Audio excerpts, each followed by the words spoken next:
One chapter really deals with the low cuts, which I was really, really drawn to that chapter. And it deals with a group of kids who are all battling an illness at home with a parent with Yeah. cancer.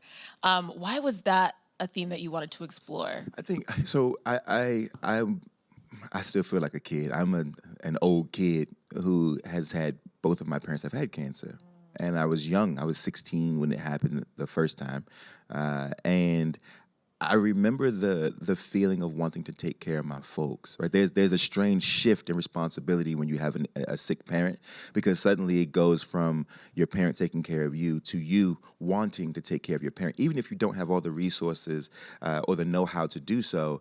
Children, you pour out to your parents when they're debilitated.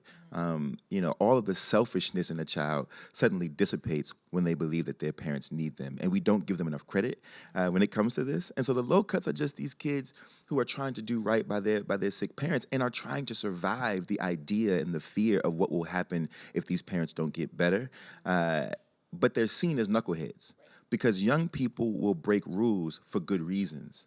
And we don't often think about it that way. We just say the rules are the rules. We live in a bifurcated world of black and white, good and bad, when the truth is that most of us exist in the space of gray, especially young people who are trying to do something right without the resources to do it. And so desperate measures have to be taken.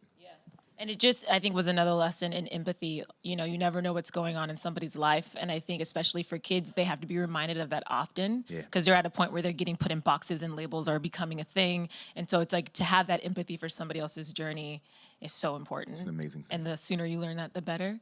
No